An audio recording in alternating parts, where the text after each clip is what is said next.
Was good with y'all? It's your boy AD, and to be honest, if you would have told somebody 20 years ago that Mortal Kombat was going to evolve into the game that it is today, from what it used to look like when the first game came out in 1992, they probably would have told you that you were crazy, because it was about 7 games with the original release, and now each new installment of the Mortal Kombat franchise has at least 20 plus characters at launch. So if you don't know what I'm talking about, Mortal Kombat 11 is a fighting video game developed by NetherRealm Studios and published by Warner Bros. Interactive Entertainment. Released April 23rd, 2019. This game runs off the Unreal Engine that, compared to other games, is really as good as you can give for a fighting game engine, because even though at launch MK11 had more problems than MKX, compared to Street Fighter V, fans have nothing to be complaining about, as NetherRealm quickly resolved the issue and rewarded fans for waiting with coins and in-game currency to boost and level up their characters and profiles. Mortal Kombat 11 came out on PC, Xbox One, PlayStation 4, and surprisingly the Nintendo Switch. I say surprisingly because I think this is the first time Mortal Kombat has been on the Switch. I know it's not the first it's been on a Nintendo console, I don't think, but it's the first time it's been on the Nintendo Switch, which is not saying too much because the Nintendo Switch just came out like last year. So if you haven't noticed already, this is going to be kind of different because this is going to be my very own review. Instead of putting together reviews and people's opinions, this is just going to be my opinion because I played the game for a while, and so I only get my reviews on games that I've played for a long time. And the review I dropped last week was a review that I made like 2 or 3 months ago, but was just holding it, just trying to see how I want to review these games in the format I'm going to use. But the one that I got stuck on is, I'm going to say pros, cons, and I'm going to talk about what they can improve on going forward in the future. Because Mortal Kombat is never going away. As much success that MK11 has had over the past weeks, I can tell that they're definitely going to reinvent Mortal Kombat, especially with the story, which I'm about to get into later in this video. So before I go further into the video, make sure to leave a like, comment, and subscribe if you enjoyed the video, while also sharing this video to help my channel grow. So first we're going to get into Mortal Kombat versus YouTube, because for some reason the platform I'm on right now doesn't allow realistic acts of violence, even though those first person shooting games are realistic like Call of Duty and stuff, but I guess it's different in a way. For YouTube, they just don't like the gore of Mortal Kombat, and Mortal Kombat is a really violent game, so I understand that. It seems like they're going out their way to demonetize videos for people who make Mortal Kombat content, which is unfortunate for somebody who bases the channel solely off of covering NetherRealm fighting games. Next, I'm gonna get into the training mode. So for each of these topics I'm gonna talk about, I have pros and cons mixed in because there's some good and there's some bad with each of the things I'm about to talk about. So for the training mode, the demo was great because when you first get into the game, there's so many game modes, it's kind of overwhelming. So just to hop into training mode to just learn how to play the game before you hop into the story mode or something like that is a great way to get a feel for the game and learn the mechanics. Because a big thing about fighting games is learning the mechanics, because you're gonna be really annoyed playing against players who know all of the mechanics and you only know how to press, or you only know how to button mash. So that's really important that NetherRealm took the time out to make a very in detail training mode. They have a lot of little lessons throughout the menu, and each section has their own subsection of tutorials. It may seem like a lot, but it'll be worth it in the end if you really want to be good at this game. And some cons for the training mode is that the demos at launch were kind of buggy, because when I was first, I got the game kind of early, but not on day one, but I got it kind of early. So when I was playing through the demo, there was this one subsection where I was doing this move with Jax, and there's a button you can press where the game will show you how to do the combo, and then you can turn that off and then try to do it yourself. And when I turned that on, even the computer was missing the combo. So there was just little bugs like that, nothing game breaking, but it was something I did notice. After going through the training mode, I found out that at the end there's a specific character training mode, which is very bare, because my favorite character throughout the whole NetherRealm game, which I've talked about in previous videos, is Noob Saibot. And when I clicked on him, there was only a couple moves I learned, and then after that it was just over. Like, there was no more to go into the character tutorial. As far as the general, they have you playing with different characters throughout the tutorial, so you get a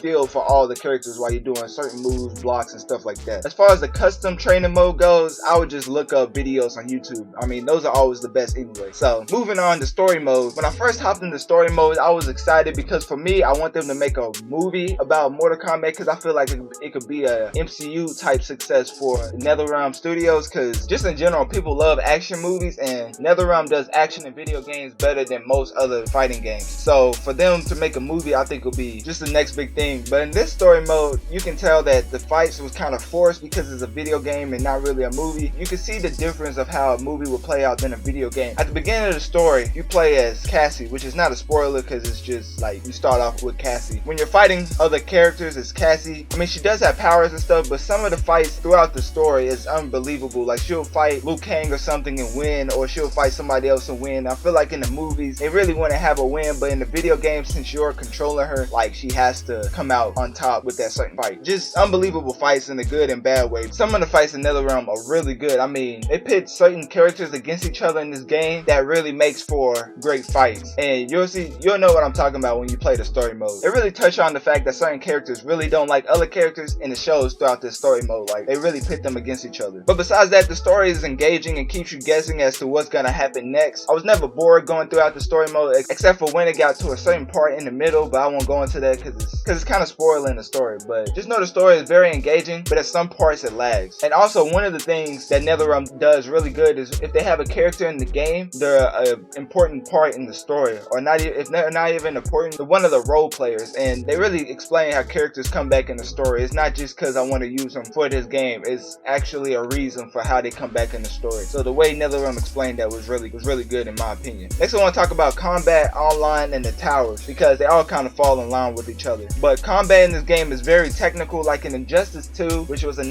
previous NetherRealm game. To do combos, you didn't really have to be as precise with the buttons, but in Mortal Kombat 11, you could actually map out the buttons as before the combos even finish. Like, if you press a combo string and finish the buttons before the combo plays out, the combo would just play out after you're done pressing the buttons. In Injustice 2, I feel like there's more give with the timing of the inputs, but in Mortal Kombat is very, if you don't put it in right, like if you push 2 buttons before you press the other button for the combo, it's not gonna do the combo. Like, you have to be precise with the combo or it's not gonna happen. So I'd just say Mortal Kombat 11 is more technical. And in this game, which is kind of going into my point about going into the training mode, but there are a lot of defensive and offensive options in Mortal Kombat. By that I mean that Mortal Kombat 11 is way more detailed than Mortal Kombat X. The way you can use shield and attack is just a very improved Injustice 2 way of the attack and defense system, and it goes away with the super meter. It makes up with a new mechanic called Fatal Blow, which is when you get down to, I think it's 20% of your health, you get this Fatal Blow that pops up that you can use. That's a combo that does at least 20% or more damage. I forget how much, I forget the actual number for the Fatal Blow, but it does a lot of damage for a Fatal Blow. But you can only use it once throughout the match, so that's the way they balance it. But for combat, I mean, it's a NetherRealm game, so of course they did really good in that aspect. Plus, Noob Saibot, my favorite character in the game, they did a really good job with him. Like, the way he moves and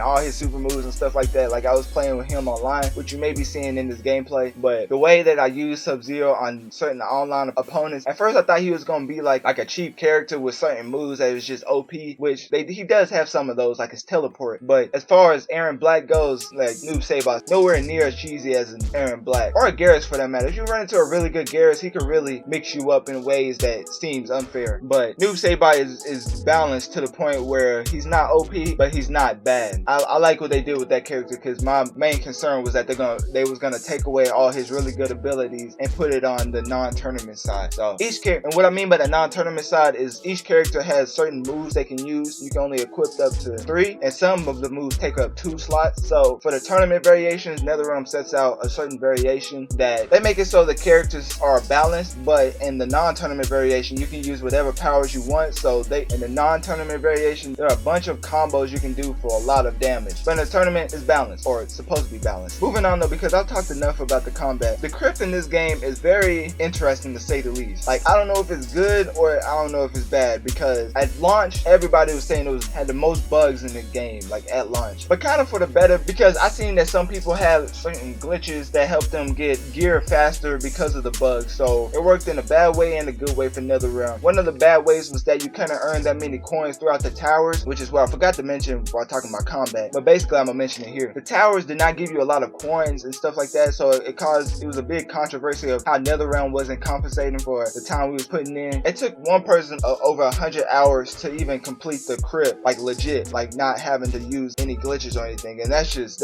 insane. Nobody has time to run around a crypt for 100 hours just to find gear and stuff. But the gear is pretty cool, but it's just, I mean, you don't have to take that much time to do that. It's just unnecessary. So it's very it's just time consuming for no reason other than to have players spend more time on the game. But NetherRealm, just like they always do, they fixed it and they made up for it by giving us a lot more coins and stuff like that, and bumping up the amount of coins in in-game currency you get for completing towers and stuff like that. So they fixed it quick, but the launch for the crypt was very interesting to say the least. Besides that, I like running throughout the crypt. I haven't ran any of the jump scares or anything. Some of the jump scares I saw on YouTube, they wasn't as scary as MKX, and I don't even play scary games, so for them to have a scary aspect in any game, it's just, I try to stay away from it. But I'm gonna have to get gear somehow, so I'm gonna have to run through the crypt blindfold or something. I don't know how long this video is gonna end up being. I think that's everything I wanted to cover. Let me know in the comment section down below, what do you think the next NetherRealm video game will end up being, and do you think Mortal Kombat 11 is the best Mortal Kombat to come out today? And for me, in my opinion, I would say yes, because they just keep improving with each new installment of the Mortal Kombat franchise. And one more thing, whoever decided to take out Sub-Zero's ice clone should really be fired, because that was my favorite move in MKX, and for him not to have the ice clone, I mean, it's not his main, like his main moves are the ice ball and the slide, but I feel like the ice clone is really an important aspect of Sub-Zero's gameplay. I feel like it's the same as taking Scorpion's ability to teleport. Like his Spear and Fire is one of his main moves, but the teleport is also a main staple in his gameplay. But I don't know, maybe it's not that serious, so y'all let me know. But anyways, let me know in the comment section below, IG or in my personal contacts, if you like the way I make videos this way more than the other way, because I'm still experimenting with different videos since I'm so new to the platform. But I feel like me switching it up and not using the script can either be different or the same, so we'll see how this plays out. Just let me know how you feel about this video. So yeah, that's it for the video. If you enjoyed this, make sure to let me know by hitting that like button and subscribe, and share this with your friend, neighbor, dog, or just send this to the person across the street yelling Mortal Kombat every 45 seconds and spelling everything with a K, because without them, this wouldn't be possible. And with that, I'm out.